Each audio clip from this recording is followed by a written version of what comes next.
Hello and welcome to the Stansberry Investor Hour. I'm Dan Ferris. I'm the editor of Extreme Value and the Ferris Report, both published by Stansberry Research. And I'm Corey McLaughlin, editor of the Stansberry Daily Digest. Today, Dan interviews the online financial personality known as Doomberg.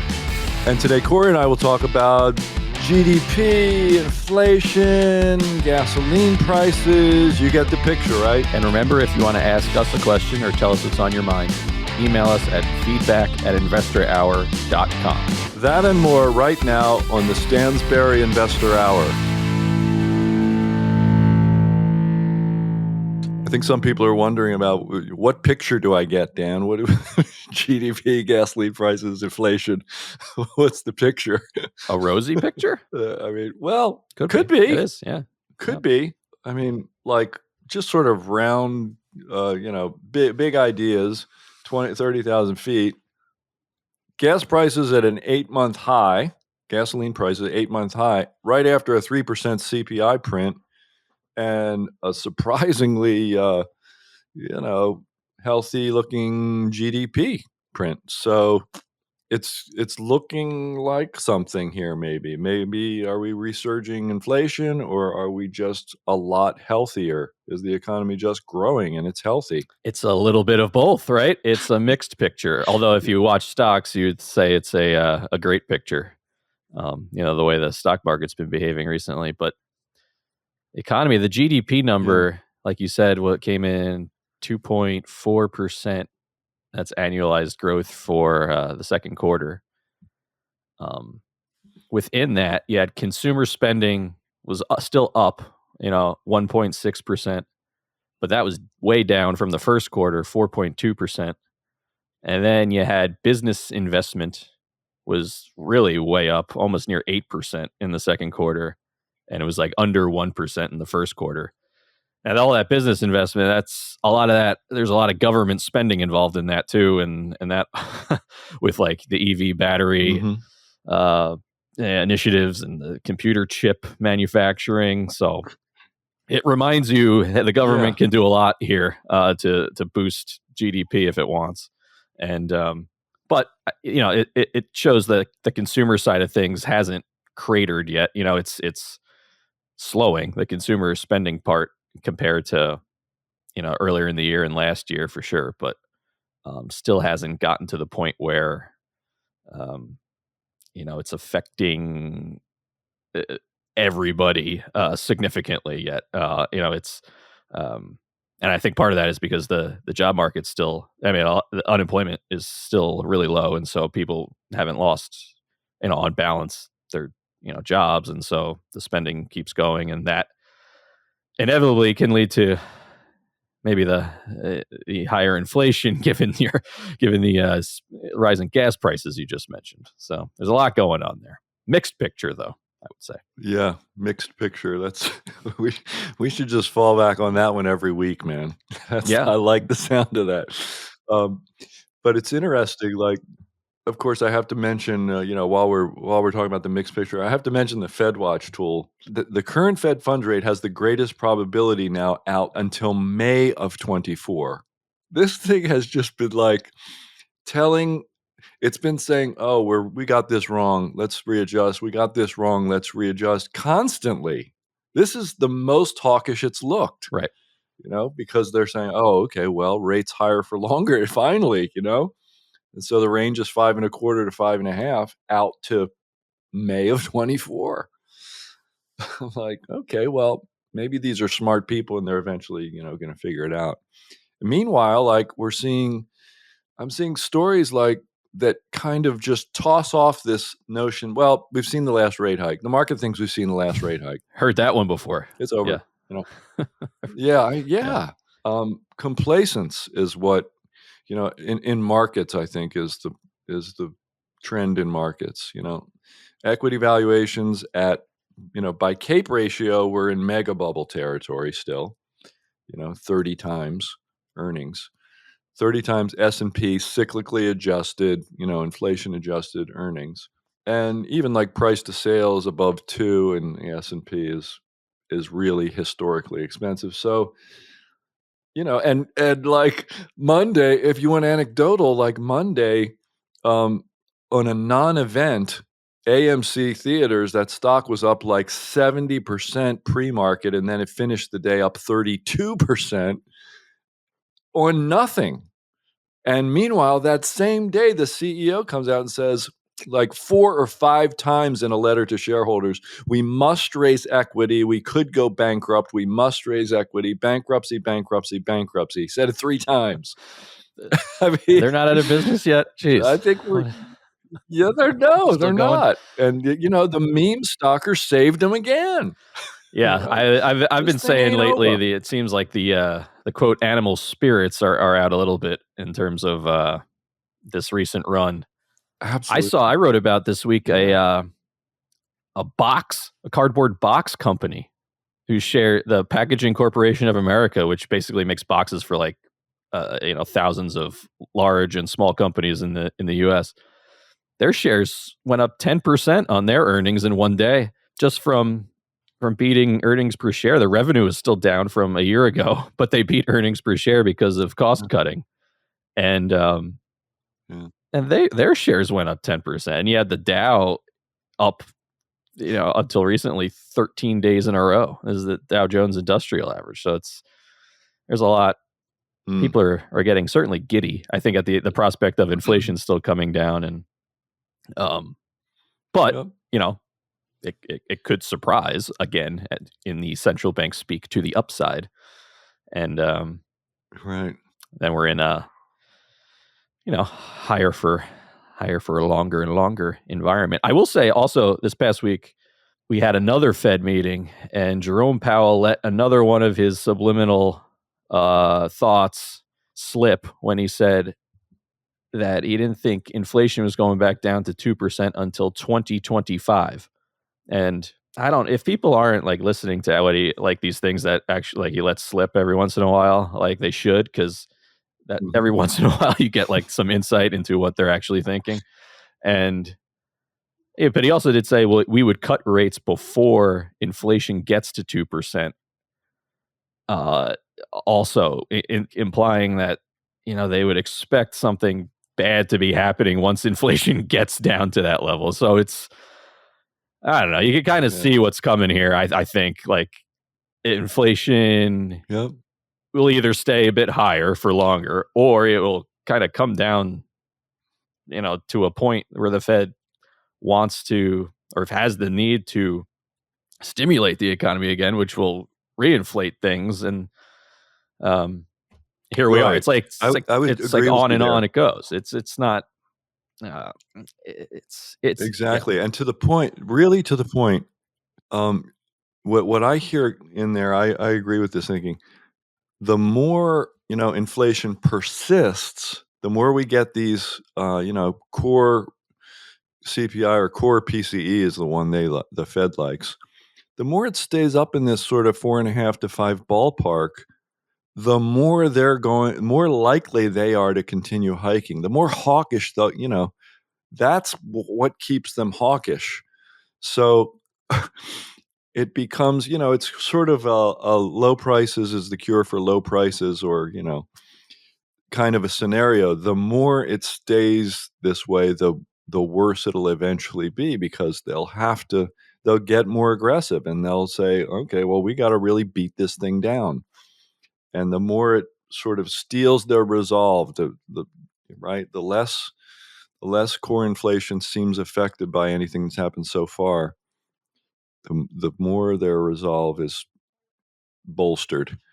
So yeah, I agree with you there. It's an odd time, and what's the one of the worst aspects of all this is, like, we're sitting here talking about it over and over again. Like, we're not supposed to. The Fed is supposed to be like this little, utility on the side of the economy. It's not supposed to be like Right. this. There's the But umpires, right? I think, There's it should be seen and yeah, not heard, or not seen or not heard, or whatever yeah, whatever you want to say it. Yeah, you're right. Yeah, right. we are talking about it again. I think the key moving ahead is like I don't think the inflation issue will be completely gone until the jobs market weakens significantly, because I mean, that's kind of Yeah. the key to this whole thing.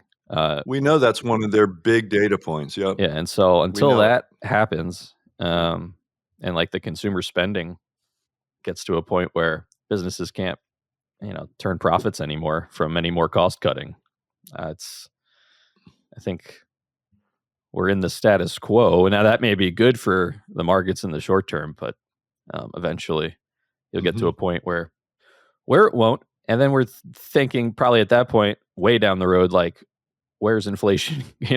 At that point, like, are we in this kind of inflation era again? Once they cut rates, I can imagine that people would be like, "Oh my gosh, we can't be cutting rates when inflation's at 3% or whatever." And so, but that's way down the road. Well, that's yeah, Right, way down the road being what, 2 maybe. years? I mean, I don't know. who Yeah, I knows? I don't know. don't It know, could be. but maybe, yeah. W All right, so we've gone down our macro rat hole once again. Maybe I'll talk a little bit about the conference that I spoke at Oh, earlier right. this week. Yes.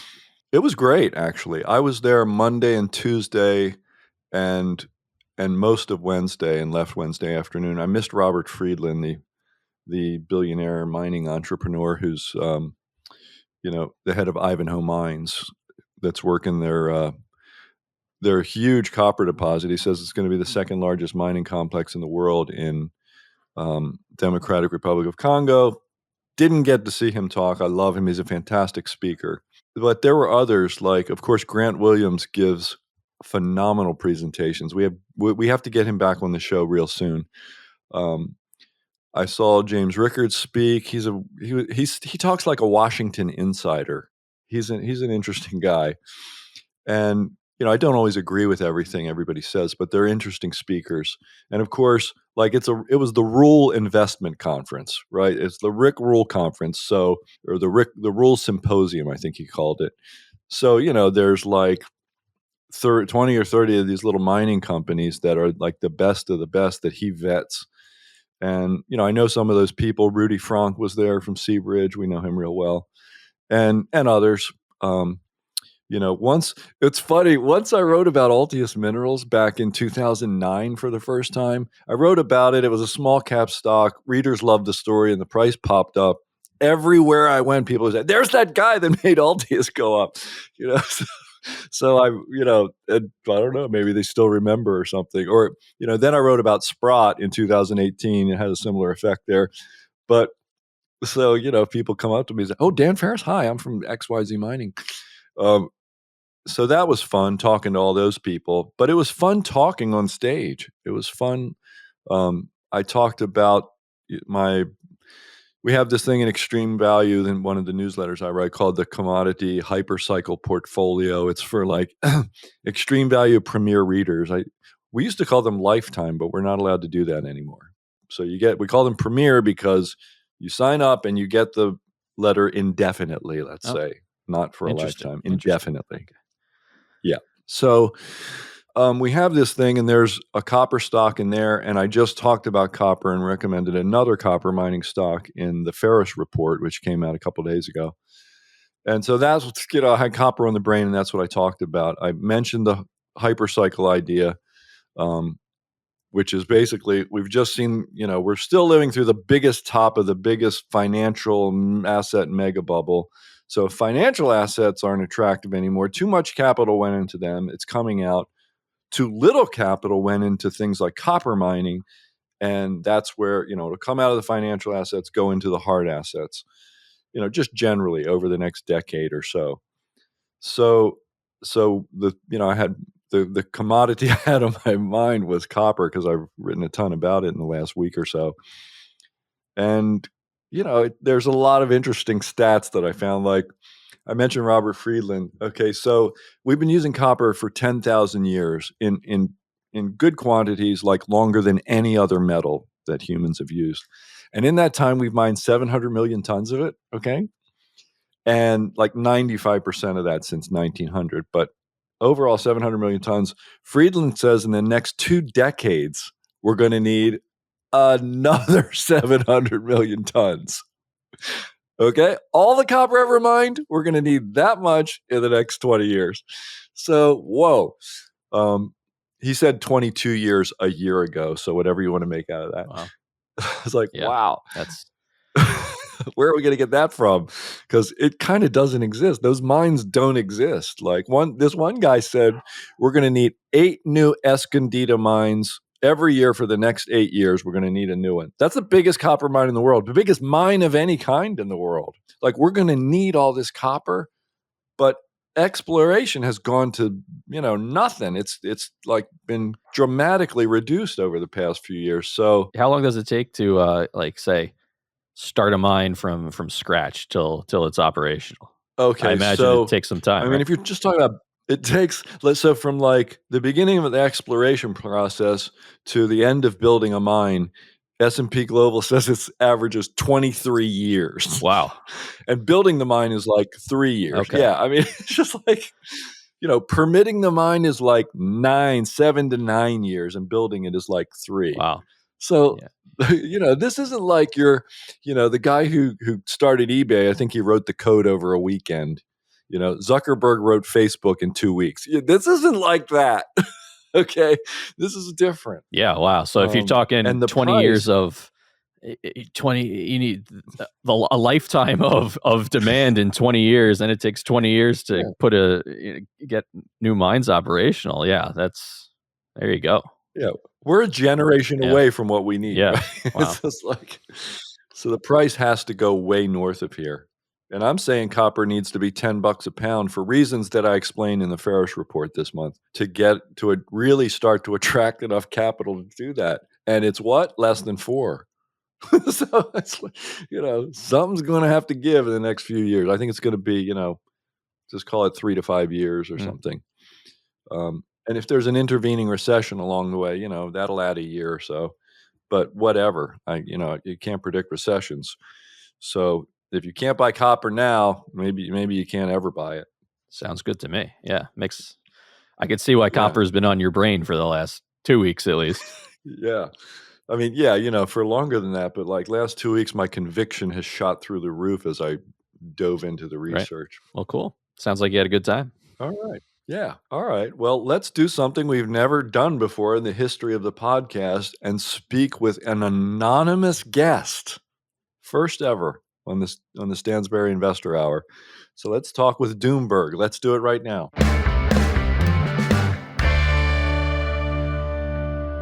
Folks, the potential as well as the possible peril of AI has captured the world's attention this year. Goldman Sachs says 300 million jobs could be affected. That's almost the size of the United States. Others say it will create trillions of dollars in new wealth. In fact, it's already propelled one company to soar up to $1 trillion valuation just this year. And today, the global race to find ways to commercialize AI and turn it into profits is officially on. That's why 2 Wall Street legends, Mark Chaikin and Dr. David Eifrig, are teaming up for the first time to reveal how artificial intelligence has just shattered one of the most important barriers in technological history. The one decision you may need to make with your money right now, even if you don't realize it, and why 2023 will be remembered as the year the great AI race began. With over 90 years of combined investing experience, there's nobody better to cut through the hype, answer all your most burning questions about what AI really means for your money, and help you find the real opportunities to position yourself to grow your wealth as this story accelerates in the months ahead. I urge you to tune in and consider what they have to say carefully. Just head to AIRaceEvent.com for full details. Again, AIRaceEvent.com. It's 100% free.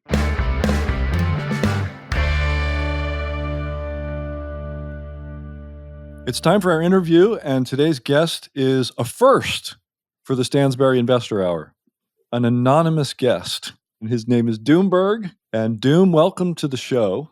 Yeah, great. Thanks to be here. And, probably the first chicken to be a guest on this prestigious podcast as well, I'm guessing. That's right. 2 firsts. We're trailblazers. What can I tell you? Yeah. So I just want to make sure, are you devoted to remaining anonymous? I mean, You are. Yeah, so I'm the head writer of Doomberg. Doomberg is a team. So one of the reasons why we decide to identify as a green chicken is to depersonify the group effort that we've done in creating this business and this brand.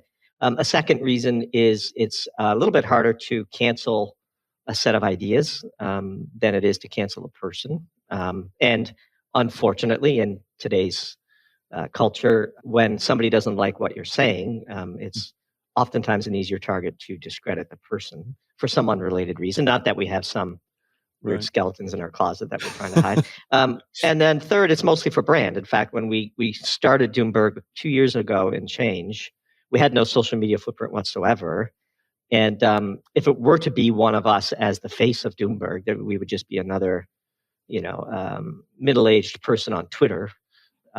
Whereas creating the green chicken, it really stands out when you're scrolling through Twitter. And we grew an audience on Twitter by contributing to that platform, original content, and then earning people's follows, and then carting some of them over to Substack, where we write 6 to 8 articles a month, and built up a pretty impressive email list, and went paid a year and a bit ago, and we blew up far beyond what we could have ever imagined when we started it. And we have studied when anonymous brands de-anonymize, and oftentimes concurrent with such a revelation, quote unquote, is a collapse in the brand mystique.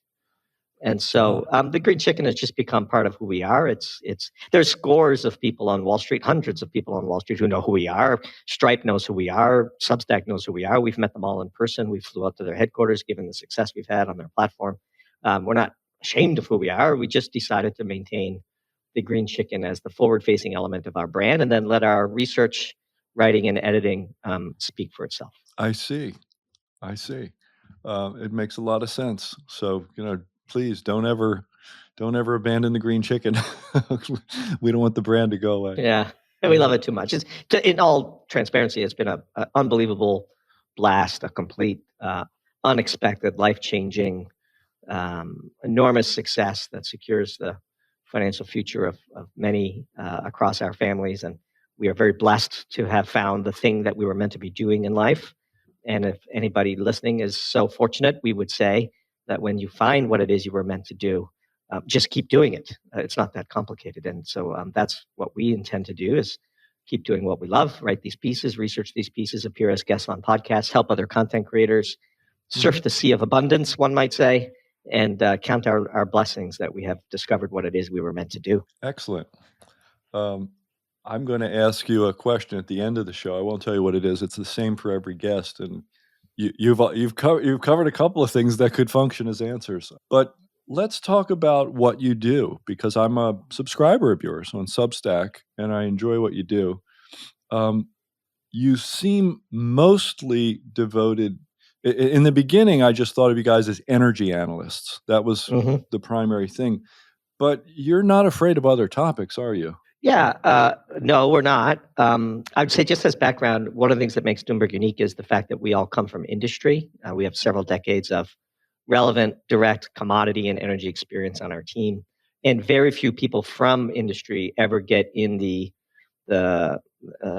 public conversation, blogs, Substacks, podcasts, because they are shielded from such conversations via their public affairs teams, and/or they're worried about losing their options and RSUs. We suffer from no such constraints, and so we bring this combination of finance, science, and relevant industrial experience to topical issues of the day. I would say 70% of what we write about are energy and related commodities. We do some meme stocks, or other trending topics of the day. A bit of crypto. We started out with a little more crypto before the energy crisis unfolded in 2021, which of course we covered quite extensively. And so, but if something interesting happens, or obviously we're big believers in freedom of speech and the whole debunking movement for political purposes and so on. And so, if something catches our eye and we think our readers would be interested in our take on it, we're not afraid to write about it. But mostly energy, because that's our domain expertise. We try really hard to limit what we comment on to things that we feel like we can add a unique angle to, which normally is derived from some basis of expertise, And so we try really hard on the flip side to not speak about that which we don't know very much about, which I think helps build credibility with our audience, that if we're willing to publish on something, it means we've done the work and we believe what we're writing. Yeah, that selectivity, boy, it really comes through in every piece you put out. I mean, the new one, Cheat Codes about Ontario, is a perfect example. I haven't seen this anywhere else. And, I read the little lead-in sentence here says Ontario is a decade ahead of the US in its energy journey. And I immediately thought, well, that must be a terrible thing. But no, it's not, is it? No, it's not. I'm surprised that it appears that the government of Ontario has learned something. Like, when does that ever happen? Well, actually, great question. It happens after the voters revolt. And so let's tell a bit of the story. Yeah. In 2009, the ruling Liberal Party of Ontario passed what was then known as the Green Energy Act. And even though at that time Ontario already got the vast majority of its electricity from nuclear and renewable hydropower, precious little of it was from hydrocarbons to begin with, the government decided, for the children, of course, that they would rush headlong into solar, wind, and biomass and various other green technologies of the day. And you can imagine how well that went. In fact, the entire affair is a very suitable preview for what we will undoubtedly see as a consequence of the fire hose of cash flowing out of Washington, D.C. in support of the so-called Inflation Reduction Act. But as you can imagine, this devolved into a scandal, one of the great political scandals in Canadian history. And as we said in the piece, it turns out that this act was nothing more than an expensive cocktail of grift and mismanagement. And in fact, things got so bad that they moved billions of dollars of annual expenses from ratepayers' monthly bills onto the general ledger. And all told, these ironclad feed-in tariff agreements that they signed, which of course enriched all manner of insider cronies and so on, will cost Ontario roughly 60 billion Canadian. And as we said in the piece, on a per capita basis, this is the equivalent of the US wasting about $1 trillion, which is what we suspect will be the total damage of the Inflation Reduction Act by the time we're done. And then in 2018, the voters had enough, and they voted the Liberal Party almost out of existence. It was their worst showing in their 161-year history, and they didn't even achieve official party status. And Doug Ford was swept in as the Premier of Ontario. And in the intervening years, he has embarked on a remarkable reconciliation with physics. And they have decided correctly that the future of Ontario will be powered by nuclear. And in the span of just the last few weeks, they put out an impressive 86-page energy strategy document. They announced a new large reactor build plan at the Bruce Nuclear Power Station, which is already the largest operating nuclear power plant in the world. That capacity looks set to double. They quadrupled the number of small modular reactors that are set to be built at the Darlington new nuclear site. And the push to save the existing Pickering nuclear power plant, which was led in no small part by our good friend, Dr. Chris Kiefer at Canadians for Nuclear Energy. At least the advocacy for that decision was led by he and his team. That has made significant progress as well.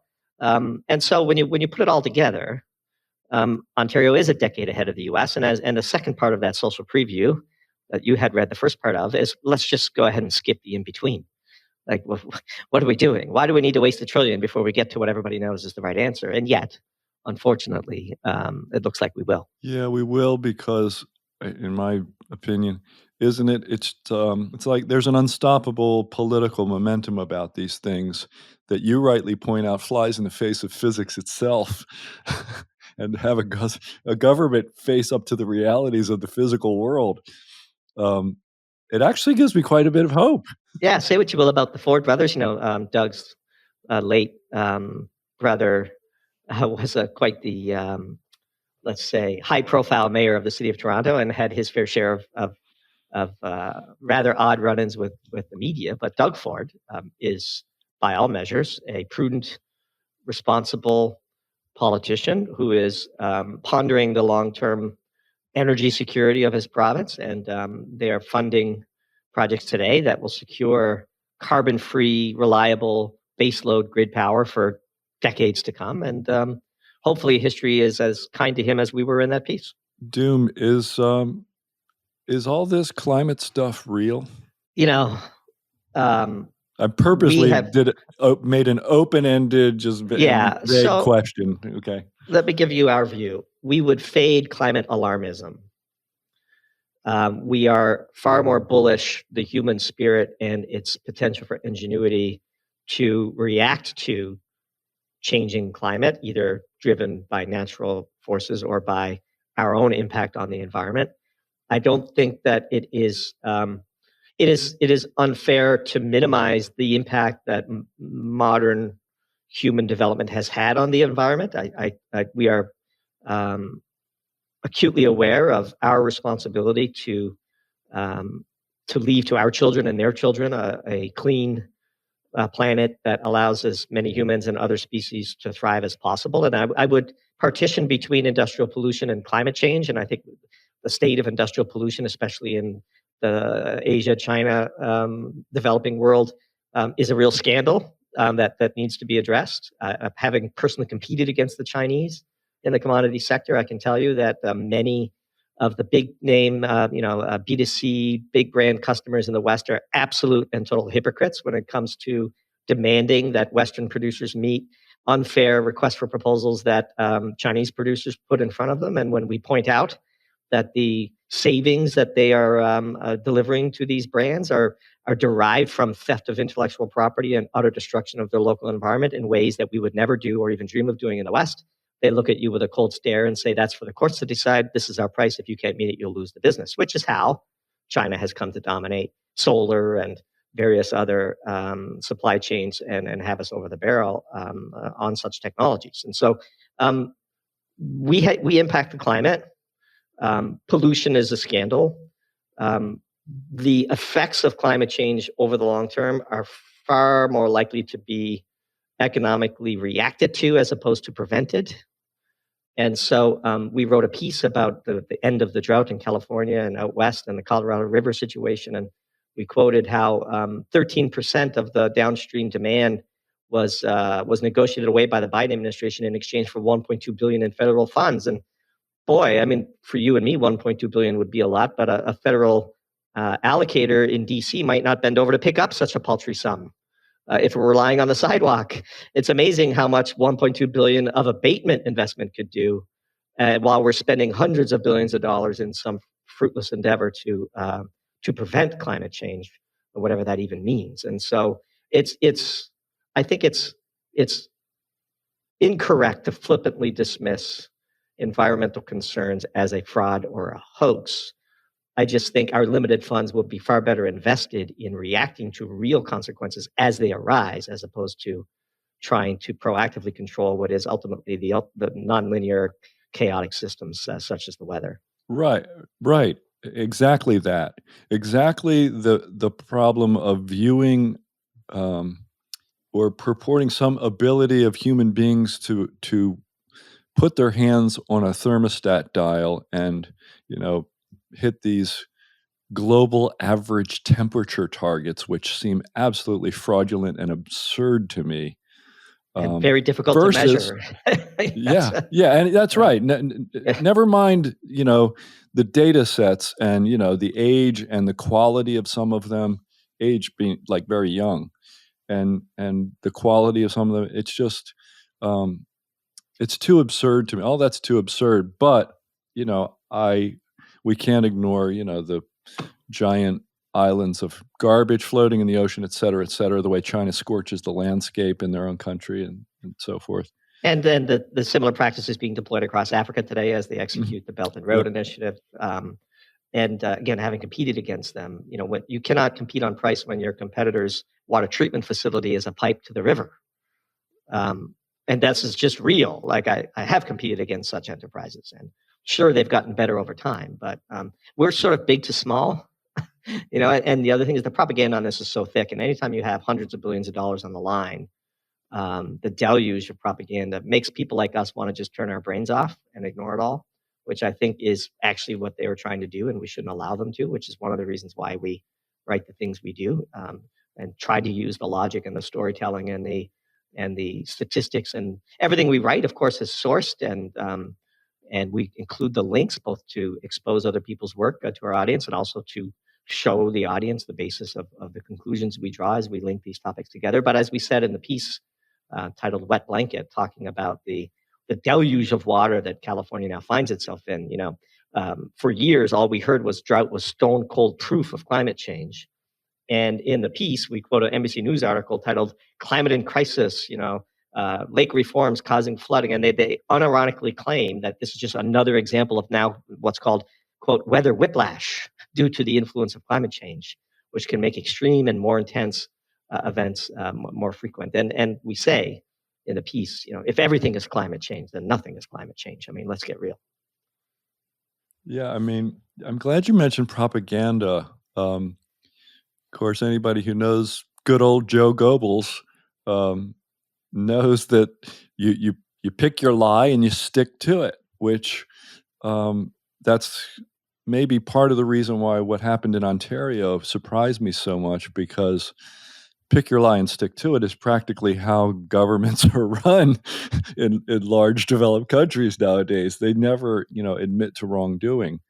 Even when faced with smoking guns and smoking laptops and things. I think we should say that political change is possible. And as we have said on many occasions, if we keep starving ourselves of energy, which of course is just life, the people will revolt. In this case, the message couldn't have been more clear. The party ran on repealing the act. It was one of the first things they did. And perhaps the most surprising part is they've continued to govern in the exact precise way they promised to when they ran for election. And I would say one of the things we had written in the piece, but our editor took it out because it was sort of perhaps too self-congratulatory. But this comprehensive 86-page document, we can assure you that our readers will find it nowhere except on Doomberg. It won't be reported in the New York Times. It won't be reported in the Washington Post. Even the so-called conservative media won't report on it unless one of them happened to have read it in Doomberg. On the flip side, we shall say that this inefficiency in the way in which the media does its job, and the fact that it is essentially just propagandist for the progressive liberal or elite establishment of the U.S. coasts, is that this is a huge market inefficiency that we have been able to carve out a very nice business in. And so for that, at least, we're grateful to the media for dropping the ball on doing their job. So in a local way, this is good for us. But of course, at the societal level, it is a complete threat to freedom and to democracy itself, because once the state media apparatus can be overtaken by permanent bureaucracies in Washington, D.C., then the rest of us really are in a world of hurt. Doom, I need to switch topics on you a little bit, just so I remember to ask you about something. I have a personal curiosity about, since I have you here, about Doomberg Pro. If I upgrade, what do I get? So Doomberg Pro is a higher price tier of our offering. So our monthly and annual subscribers get our full articles. So we publish 5 to 8 articles a month. Our target is 84 a year, which averages 7. Some months have 28 days and others have 31. You know how it goes. We don't publish to a deadline, so we only publish a piece when it's ready. Our Pro tier is for our most loyal fans, and in exchange for a higher premium, they get a Pro tier email where we are routinely answering our Pro tier members' questions with sort of our own in-depth research, off-the-record comments. When they reach out to us and they want to shoot something by us, we're more than happy to help. But also the main product is a monthly webinar, which we titled the Doom Zoom, where most of the time it's a fixed presentation created by the Doomberg team. And oftentimes we bring in high-profile outside guests. And the key element of those Doom Zooms is our subscribers get to participate in an open Q&A, either directly with the Doomberg team or with the guests that we've had. So we've had such luminaries as Jim Grant Williams, Mike Green, Steph Bomboy, and they prepare a presentation for our Pro members, and then we have 25 to 30 minutes of questions where our readers, investors, money managers, or whatever their roles are in life, get the chance to ask these experts or ourselves penetrating questions and then hear them directly. And And Pro subscribers get the recordings to all of the previous ones when they sign up, and so it's a way for to give more to our most loyal fans, and for our most loyal fans to express their economic support for the Doomberg team. It's a small portion of our subscribers choose to upgrade to Pro, which is about what we expected when we modeled the product. So it's a more practical. Sounds like more practical for a really serious investor. Yeah, or somebody who wants to learn, or an academic, or pick your favorite. I mean, when an email from a Doomberg Pro subscriber comes in, we are very quick to answer it as thoroughly as we can. We have a dedicated email address just for that cohort. Of course, when any subscriber writes us an email, they will get an answer. We can't promise that when people who don't pay to subscribe us send us an email to complain about something, that they're unlikely to get a response. One of our rules is we're more than happy to be trolled, but you should at least pay us for the privilege. And so, but by and large, Pro is for the sort of price agnostic, knowledge hungry, sophisticated reader / investor, as you characterize them. Right. Also, I mean, I have selfish reasons, like it looks like we may be competing with you to some smaller degree here, so I want to know what's in there. Yeah, I followed. Obviously, we've studied all content creators in the finance space. One thing that one of our core philosophies is we help other content creators to the maximum extent possible, and we try to build as much goodwill. And so I would not characterize us as competitors. I would characterize us as contemporaries. Everybody has their own unique product, and we give away all manner of free advice and absorb the tips and tricks of the trade that other successful people are willing to share with us, with no expectation of reciprocity or anything like that, but just because it's a better way to live. And we have more than enough. Doomberg has succeeded so wildly beyond our craziest dreams that we have a conscious effort to never succumb to the disease of more. When you have way more than enough, what does the increment of more do for you? Nothing, as it turns out. I have a limited number of days left on this planet. I hope it's a very big number. My intent is to live absolutely every single one of those days to the maximum extent possible. I have found what I was meant to be doing in life, and I intend to savor each day, to attack each day with, to quote Jim Harbaugh, an enthusiasm unknown to mankind. And any day that I don't do that is a wasted one. And having been blessed with this privilege, I don't intend to squander it. All right, maybe I'll pick another topic from your Substack, because I want readers to get to know you as well as possible, or listeners. I always call them readers because they've been reading me longer than they've been listening. I want listeners to get to know you as well as possible.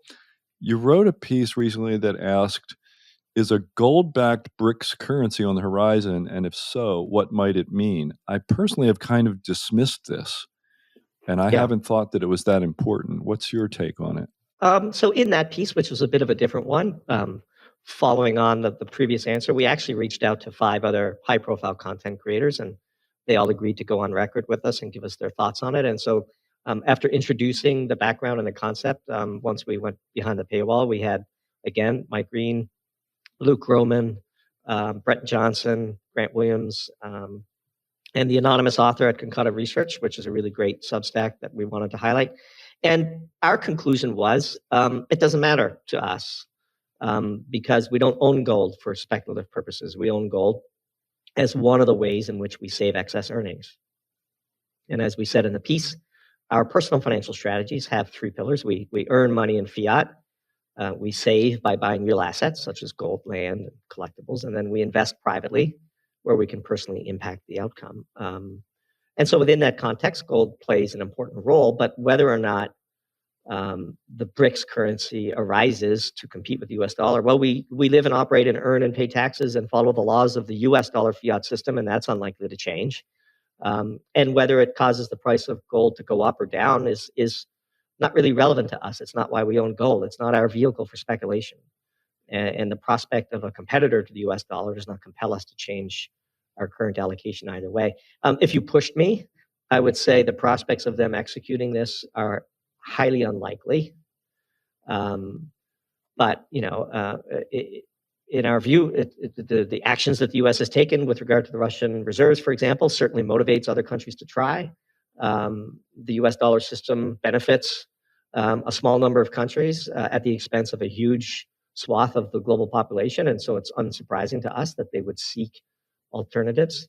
But the U.S. is not just going to sit around and let this happen. Ask Saddam Hussein and Muammar Gaddafi how that worked out when they tried to create credible challenges to the U.S. dollar hegemony. And so, lots of countries would like to do so. The motivation to try is there. We think it's going to be harder and longer than perhaps the FinTwit community might make you believe if you spend too much time on Twitter. And the value of the U.S. dollar in the unlikely event that such an effort succeeds is incredibly challenging to model. And so it's kind of Pascal's wager, I guess. You could just sort of watch it and then react accordingly. But in the end, we close the piece by saying that a bedrock philosophy of prudence is when in doubt, do nothing. And so other than keeping an intellectually curious eye on these events and perhaps writing about it on our Substack, that's what we certainly intend to do. Right. I think what you're referring to on FinTwit, maybe the constant de-dollarization narrative. And I'm actually shocked at some of the folks who take it seriously. So it's an interesting thing.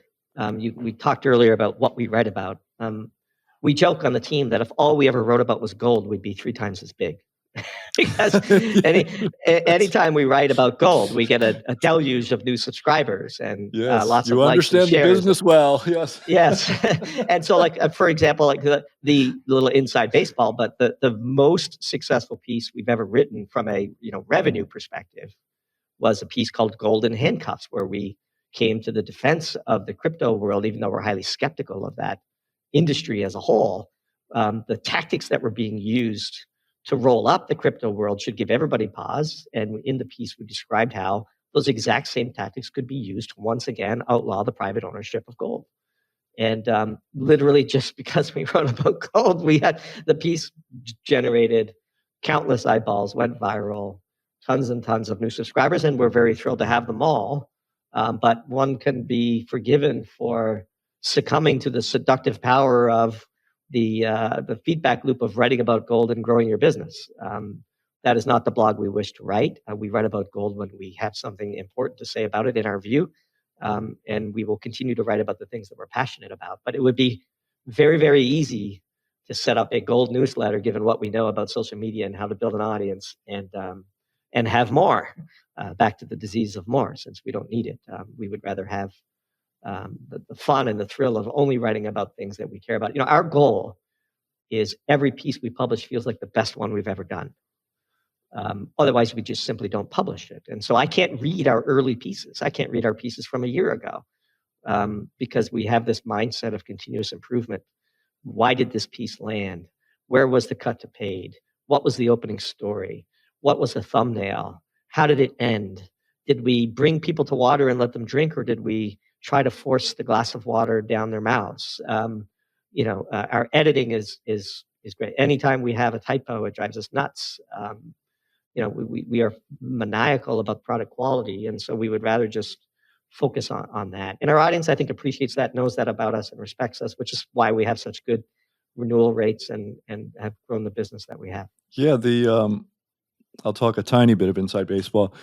The traditional, what you might call the traditional newsletter, financial newsletter business was pretty much born at kitchen tables as it exists today. It was born at kitchen tables by people writing about gold in the 70s. And our business has its roots firmly there, writing about gold and actually travel of all things. Yeah. I guess people want to hold their gold overseas, and so they combine their vacations with scouting missions for various custodians. Yeah. So it was, looking back, I mean, they seem like 90% wing nuts, and the fact that we've sort of gotten more serious and about research, in-depth, real research, I think is a great development, and I think Doomberg is actually an outcropping of that.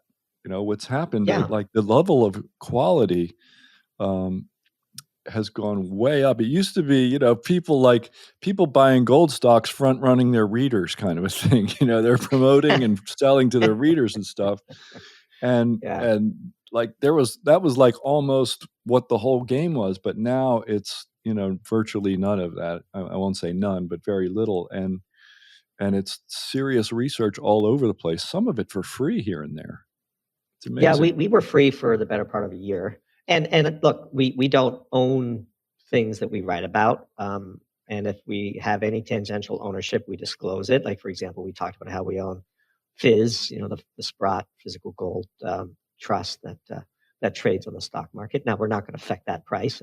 And to some readers, that's unfortunate because it means we don't have, quote, skin in the game. So there's a slice of the newsletter consumer sector that likes to know that they're alongside their authors, win, lose, or draw. As my old friend liked to joke, we're with you, win or tie. They're happy to celebrate your wins, but once you lose once, all those fond memories go away. But to others, I think it does give us the credibility and the freedom, really, the editorial freedom to say what we truly believe about these topics. And we don't. It's just not what we do. There's plenty of investing newsletters out there that do great research. There's trading newsletters. There's all manner of Discord chat rooms and other Slack rooms and so on. And those are fine. And to the extent they follow the applicable securities laws, I hope they all succeed. It's just not the product we do. And as you say, quality is really, the barrier to entry in this business has never been lower, and the barrier to success has never been higher. It's a really fascinating time to be in it. It is. It's not what it used to be even 10 years ago for us. So let's just pick one more topic before we head to the final question that I ask every guest. Maybe I should let you pick it, actually. I'm just looking down your list of posts on Substack, but I should ask you, I want to know, is there something right now, right this minute, that's kind of burning your brain up that you're looking into? Maybe you haven't written about it yet. What's on your mind? So the thing I'm always maniacally focused on is the next piece. And we published cheat codes yesterday, which means I'm now on the clock to produce another piece. And I do the researching, writing, and social media. And I have a great editor-in-chief, and we're a very small team, operations and so on. And so my focus right now is this enormous anti-nuclear propaganda. It's a follow-on piece to cheat codes. And how could it be that you've never heard of this renaissance in Ontario? And why it is that we have been conditioned to be so afraid of civilian nuclear energy technology. And the piece is tentatively titled Frame of Reference. We'll see if that title can't be improved between now and publication day. But the core of it is, we tell an opening story of a hydroelectric dam collapse in China, where the numbers are a bit sketchy because it happened in the 70s, but upwards of 250,000 people died as a result of this series of calamities, died. We talk about a train derailment in Quebec where 47 people passed away in a hellish inferno when a train derailed carrying Bakken crude through this small town of 6,000 people. Or how 2 workers on top of a wind turbine that caught fire, firefighters couldn't get them down. And this tragic photo, which out of respect to the families we won't reproduce in our piece, of the 2 of them hugging atop of this wind turbine moments before one leapt to his death and the other succumbed to the smoke and ultimately the flames. We tell these stories because these are tragedies that are born from the hard, dirty work of producing energy. And you can find no comparable stories in the nuclear industry whatsoever. Yes, Fukushima happened. How many people died as a result of that? None, actually. 3 Mile Island, none, right? Chernobyl, far less than what the media would have you believe. And we have this irrational fear of radiation. And people have been conditioned to convolute thermonuclear war with, gigawatt-sized civilian nuclear reactor that has 59's worth of redundancies in it that if humans disappeared tomorrow, it would automatically shut down and everything would be fine. And one side of this equation, you can scour the earth and find precisely 0 people who have ever been injured by nuclear waste. Not one. But when 250,000 people died because of another hydroelectric dam collapse in China, did Norway set about the task of deconstructing its entire hydroelectric infrastructure? Did the province of Quebec do the same? Of course not. We understand that maybe that dam was not built to the same standards that we have built them in the West, and that there's millions and tens of millions of people in the United States who live within the floodplains of potential dam collapses. They happen. These are trade-offs. We understand that sometimes in life there's tragedies. We manage them. We try to avoid them. We take care of the victims and their families, either through corporate fines and penalties or government assistance.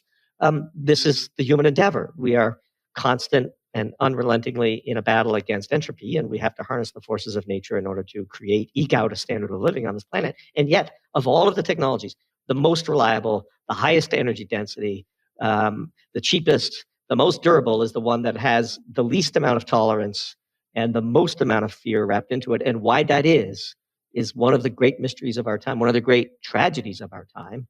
And while the piece isn't written yet, I'm kind of writing it on air with you now. I suspect we'll close it by saying the greatest thing that people who are worried about carbon emissions and climate change could do to affect that is to unwind the negative propaganda that suffocates the civilian nuclear power industry. As our friend Josh Wolf likes to say, if fission were invented today, we would call it elemental power, and it would be hailed as a civilization-saving technology that we should implement post-haste. And yet, stories like cheat codes come as a shock to people like you who are about as well read on these topics as anybody. And if it's a shock to you, what does it say for the layperson who is just tangentially familiar with any of this stuff? In their eyes, nuclear equals bomb, nuclear equals radiation. Mushroom cloud, yeah. And a mushroom cloud. It's such nonsense. Yep. And yet, it has crippled the industry. So that's the next piece. So you mentioned that you own some of the, or did own or do own some of the Sprott Gold Trust. It sounds like you might own some of the Sprott Uranium Trust too. I do not. Okay. And there's a difference between the two, and I can explain why that we don't. One of them is a closed-end fund with no potential for arbitrage of deviations between the physical price of the commodity and the ETF structure itself. And the Sprott Physical Gold Trust, you can redeem. People have redeemed.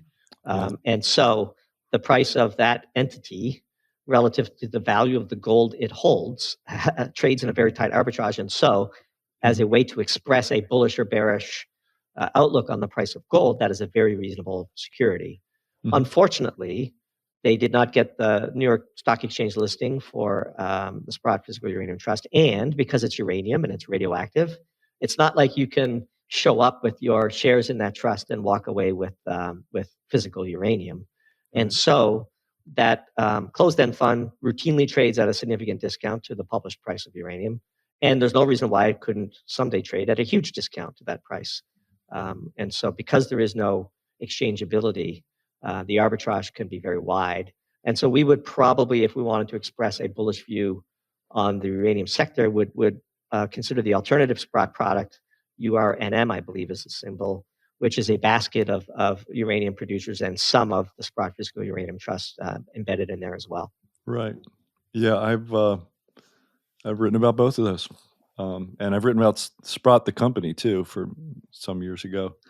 I think it's a really interesting sort of royalty-like play on gold and silver and now uranium above the ground. 100%. Yeah. Yeah. So, and I've known the people, Peter and I've known Rick Rule forever. And so anyway. John's a great guy. We had him on. We interviewed him for one of our pieces. Sitting Down with Sprott was the title, since I have this photographic memory of all of our titles. But, yeah, there you go. All right, Doom. It is time for the final question now. It is the identical question for every guest, no matter what the topic, even if it's a non-financial topic. Same question for everybody. And it is very simply, if you could leave our listener with a single thought today, which one would it be? What would you choose to say to them? I would say that disciplined execution is still a durable moat. Whether you own a laundromat, a newsletter, a car wash, a car dealership, or you're an aspiring executive, you run a plumbing business, it doesn't matter. The subset of people willing to attack execution with a strategic mindset and an open mind for continuous improvement is small. And if you do, as Vince Lombardi coaches people back in the day to do, find out what the price is and pay it, you can achieve just about anything in business. So durable moat. A disciplined execution is still a durable moat. We treat each piece like our business depends on it, each podcast appearance like our business depends on it, because it does, and we attack it accordingly. And far too few people in our society have that mindset. But the good news is virtually anybody can do it. It is a highly learned skill. Excellent. Well, here's some words I've never said. A green chicken is probably definitely one of the most eloquent guests and enjoyable guests we've ever had on the show. Well, I've enjoyed it as well, and I really appreciate the time. It was a fantastic discussion. Maybe I earn a second appearance someday. Oh, absolutely. You will be getting a call in the next, sometime in the next year. I don't know, maybe sooner. Sure. Awesome. Yeah, I really enjoyed it. It was a pleasure. As did I, and thanks for being here. You bet. Many mainstream analysts are predicting that stocks will recover soon. But I say we'll instead witness a cash frenzy unlike we've experienced in 21 years before stocks recover. And I'm urging Americans not to buy a single stock until they see it. I predicted the Lehman Brothers crash in 2008, and I called the top of the NASDAQ in 2021. But this is the number one most important thing to pay attention to for 2023. And I'm not talking about another market crash or politics or inflation or any of these other things. As all this unfolds, the financial consequences of what I'm talking about could last for several decades if you don't understand what's happening. There will be winners and losers, and now is the time to decide which one you'll be. This is why I strongly encourage you to read about my warning totally free today. It's all spelled out in a free report we've put together. Get the facts yourself. Go to www.stockdeadzone.com to get your free copy of this report. You can learn how to get my 4 steps to prepare for what's coming. Again, that's www.stockdeadzone for a free copy of this new report.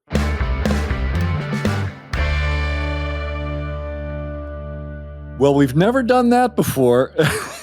We've never had a green chicken on the show. First time an anonymous guest, first time a green chicken. A 2-for on firsts for the Stansberry Investor Hour. And, of course, Doom is very eloquent. He's extremely well informed. And I love his comment about, disciplined execution. One of the things I've taken to trying to one of the things I do tell myself every morning is almost as soon as I get up, I've been pretty consistent with telling myself, be consistent, be consistent, be consistent.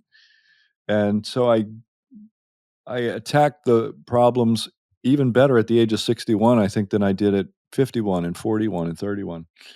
And I'm trying to become more disciplined. I think people, there's a view that as you age, maybe you take it easy.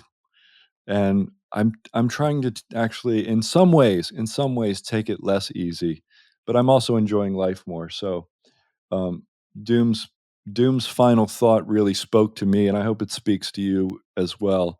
As far as his views on things go, I mean, he's really hard to argue with because he won't talk about it unless he's very well informed. So I told you that, I was going to try to be a little more critical thinking about our guests' comments, during my post-interview wrap-ups, and I've got all these really great guests, and it's really hard to disagree with some of them, especially when it's people like we've had recently. Doom is a great example of that. He's just he's so utterly, deeply well informed on these things that alone makes him worth following on Twitter and and reading on Substack. Even if you don't pay to read the stuff, you still there's a free portion of it that you can read, and it's worth it. And if you're an investor, especially if you're an energy investor, and to a certain extent, general commodity investor, and if you're really interested in different takes that you don't see elsewhere, he's where you go to. He's where I go to get them. One of the places I go. So great guest, great conversation. I hope you enjoyed that as much as I did. I just thought it was excellent, and he will definitely be getting an invite back within the next several months. All right. Well, that's another interview, and that's another episode of the Stansberry Investor Hour. I hope you enjoyed it as much as we did. We do provide a transcript for every episode. Just go to www.investorhour.com, click on the episode you want, scroll all the way down, click on the word transcript, and enjoy. If you like this episode and know anybody else who might like it, tell them to check it out on their podcast app or at investorhour.com, please. And also, do me a favor, subscribe to the show on iTunes, Google Play, or wherever you listen to podcasts. And while you're there, help us grow with a rate and a review. Follow us on Facebook and Instagram. Our handle is @InvestorHour. On Twitter, our handle is @investor_hour. Have a guest you want us to interview? Drop us a note at feedback@investorhour.com or call our listener feedback line, 800-381-2357. Tell us what's on your mind and hear your voice on the show. For my co-host, Corey McLaughlin, until next week, I'm Dan Ferris. Thanks for listening. Thank you for listening to this episode of the Stansberry Investor Hour. To access today's notes and receive notice of upcoming episodes, go to investorhour.com and enter your email. Have a question for Dan? Send him an email, feedback@investorhour.com. This broadcast is for entertainment purposes only and should not be considered personalized investment advice. Trading stocks and all other financial instruments involves risk. You should not make any investment decision based solely on what you hear. Stansberry Investor Hour is produced by Stansberry Research and is copyrighted by the Stansberry Radio Network. Opinions expressed on this program are solely those of the contributor and do not necessarily reflect the opinions of Stansberry Research, its parent company, or affiliates. You should not treat any opinion expressed on this program as a specific inducement to make a particular investment or follow a particular strategy, but only as an expression of opinion. Neither Stansberry Research nor its parent company or affiliates warrant the completeness or accuracy of the information expressed on this program, and it should not be relied upon as such. Stansberry Research, its affiliates, and subsidiaries are not under any obligation to update or correct any information provided on the program. The statements and opinions expressed on this program are subject to change without notice.